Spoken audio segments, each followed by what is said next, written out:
Hello friend, চলে আসলাম আজকের video নিয়ে। আজকের ভিডিওতে আমি দেখাবো 32 কোমরের ফুল প্যান্ট কিভাবে কাটিং করতে হয়। সূত্র সহকারে পুরো প্যান্ট কাটিং করে দেখাবো।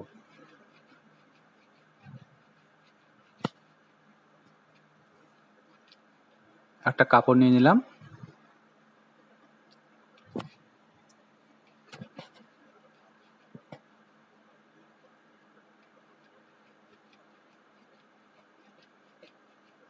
কাপড়টিকে উল্টো করে দু ভাঁজ করে বিছিয়ে নিলাম। ঠিক এইভাবে তোমরা দেখতে পাচ্ছ, কাপড়ের জোড়া অংশটা আমার অপোজিটে আর খোলা অংশটা আমার পাশে। এইভাবে বিছিয়ে নিতে হবে। এটা উল্টা পার্ট।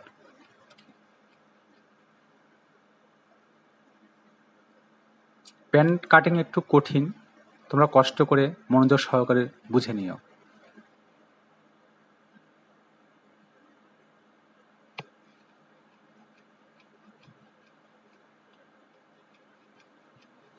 উপরে সমান করে একটা দাগ করে নিচ্ছি। প্যান্টের ঝুল ছিল আমার 34। প্যান্টের ঝুল ঠিক এইভাবে 1 ইঞ্চি উপরে বাদ রেখে ধরতে হয়, কারণ উপরে বেল্ট বসবে। বেল্টের জন্য 1 ইঞ্চি আমরা বাদ রেখে ধরলাম। প্যান্টের ঝুল 34, তাহলে তার সঙ্গে আবার হাফ যোগ করতে হবে। 34.5 দাগ করলাম, তার সঙ্গে আবার 3 যোগ।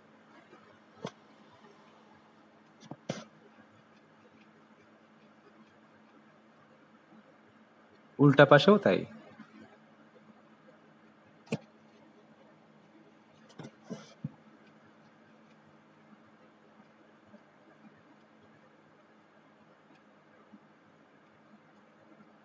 এটা ফোল্ডের জন্য, নিচে যে ফোল্ড থাকে সে ফোল্ডের জন্য 3 ইঞ্চি বেশি নিয়েছি।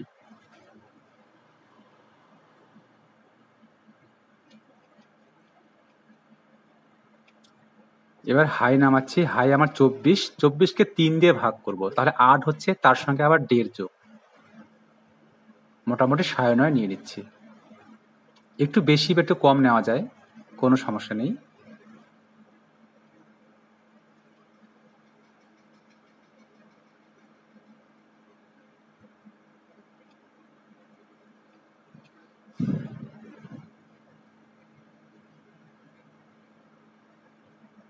এটা হয়ে গেল আমার থোড়ার লাইন। এবারে হাঁটু নামাবো মোটামুটি 9 থেকে 10-এর মধ্যে।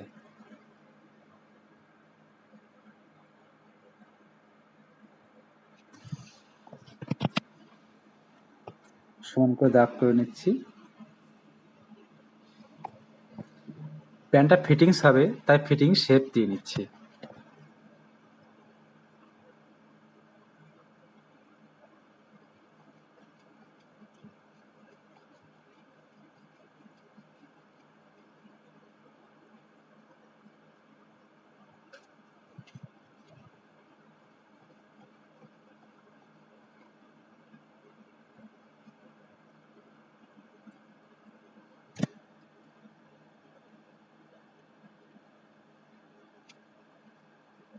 ঠিক এইভাবে সাবধানের সঙ্গে ফিটিং শেপটা দিতে হয়।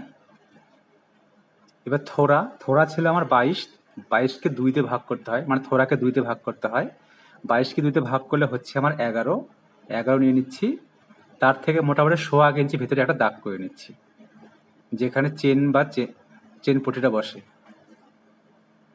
1/2 ইঞ্চি ডাউনে একটা দাগ করে নিচ্ছি, কারণ আমাদের হচ্ছে পেছনের থেকে সামনের দিকটা একটু ডাউন থাকে।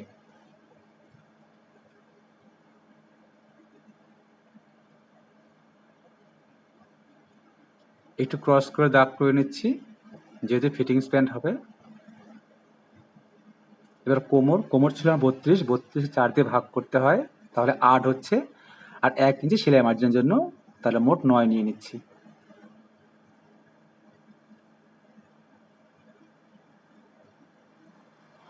এটা ক্রস পকেট হবে, মোটামুটি 1.5 থেকে 2 এর মধ্যে দাগ করে নিতে হয়।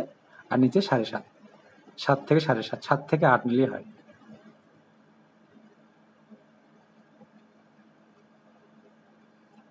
মোহরি ছিল আমার 12। 12-এর অর্ধেক 6, এখানে 6 নিয়ে নিচ্ছি।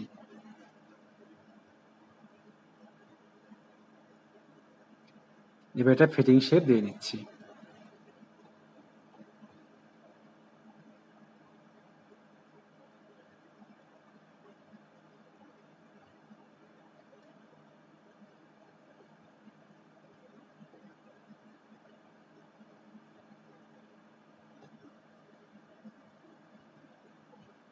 একটু রাউন্ড করে দেবো এখানটা।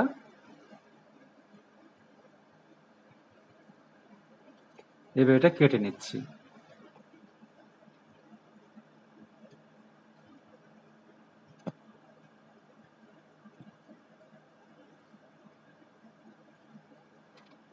আশা করি তোমরা সবাই বুঝতে পারছো।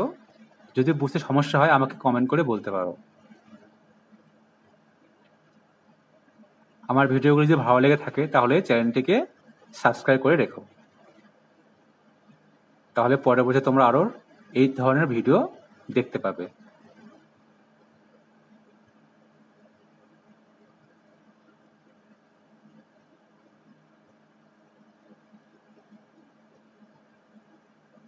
ভিডিও শেষে অবশ্যই একটা লাইক দিয়ে দিও।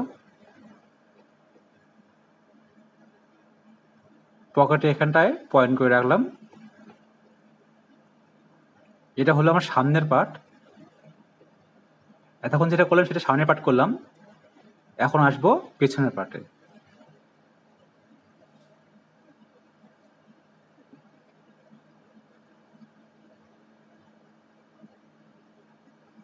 ঠিক এইভাবে বিছিয়ে নিয়ে কাটিং করা পার্টটা, সামনের পার্টটা এইভাবে উপরে বিছিয়ে দিতে হবে।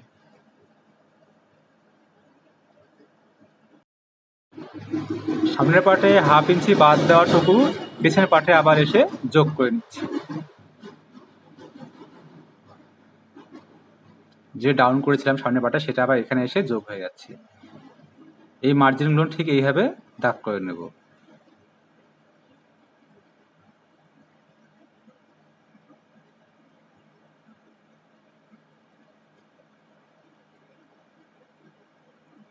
সেলাই মার্জিনের জন্য 1/2 ইঞ্চি নিয়ে নিচ্ছি। এবার কোমরকে আবার নতুন করে বসিয়ে নিচ্ছি। 4 32 8, তার সঙ্গে টেকিনের জন্য 1.5 ইঞ্চি, 1.5 থেকে 2 ইঞ্চি নিতে হয়। আর বাড়তি 2 ইঞ্চি নিচ্ছি যাতে কোমরটা পরে আমরা টাইট হয়ে ঢিলা করতে পারি। এখানটায় 3.5 নিয়ে নিচ্ছি। এখানটা 1.5 থেকে 15.2 নিতে হয়, আমি 1.5 নিয়ে নিচ্ছি। এটা 1.5 নিতে হয়, 1.5 নিয়ে নিচ্ছি। এবার দাগগুলোকে মিলিয়ে দেব ঠিক এইভাবে।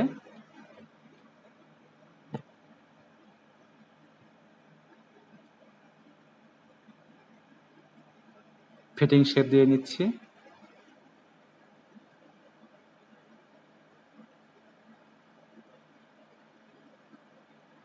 প্যান্টের কাটিংটা আমি খুব সহজভাবে দেখিয়ে দিচ্ছি যাতে যারা নতুন কাজ করছো তারা বুঝতে পারো। আরও কঠিন কঠিন নিয়ম আছে যেগুলো পরবর্তী ভিডিওতে তোমাদেরকে আমি দেখাবো। এটা খুব সহজ পদ্ধতিতে এইভাবে কাটিং করা যায়, খুব কয়েকটা মাপ নিয়ে। এইভাবে রাউন্ড করে দিচ্ছি পেছনের পাটে।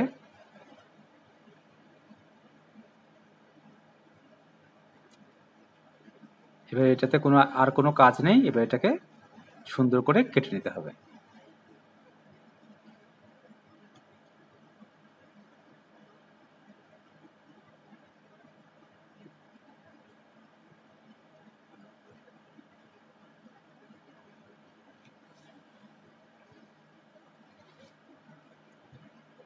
কেটে নেওয়া হয়ে গেল। এবার এগুলো পয়েন্ট করে রাখছি।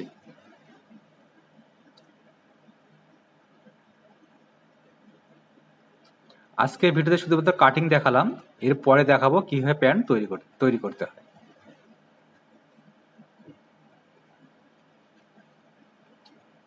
পার্ট দুটো কমপ্লিট। এবার আসবো বেল্টে। বেল্ট নিয়ে নিলাম। যেখানে হুক বসে সেই পার্টের মার্কিংটা আগে করব।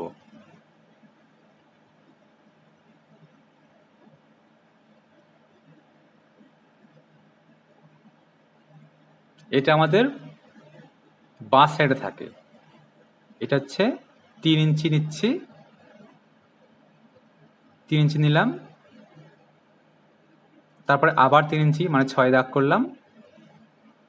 এটা বাড়তি বাড়তি পার্ট, এটা মুড়ে ভিতরে চলে আসে।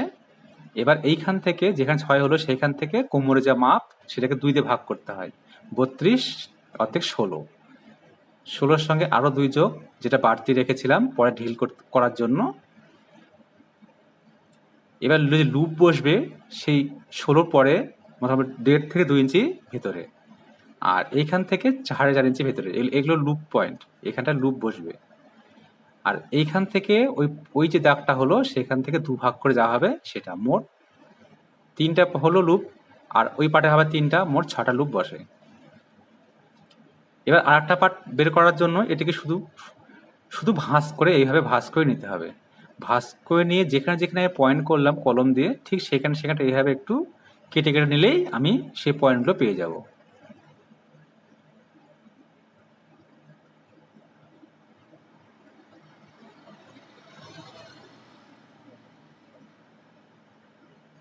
তোমরাও ঠিক এইভাবে করতে পারো, খুব সহজ। এইখানে এবার 3 ইঞ্চি মাইনাস হবে, বাদ যাবে, ঠিক এইভাবে 3 ইঞ্চি বাদ যাবে। এইটাতে একটা বোতাম বসে, বোতাম ঘর হয়, সেই ঘরের জন্য এইভাবে এটা কেটে নিচ্ছি। এবার এটাকে সুন্দর করে কাপড়ে ইস্ত্রির মাধ্যমে বসিয়ে নিতে হবে।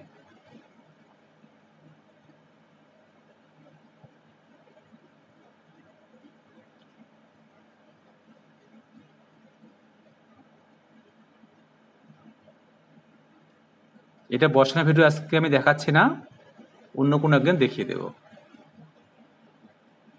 ঠিক এইভাবে বসিয়ে নিতে হবে, এইভাবে বসিয়ে নিতে হবে। আজকের ভিডিও এ পর্যন্তই, আবার দেখা হবে পরের ভিডিওতে।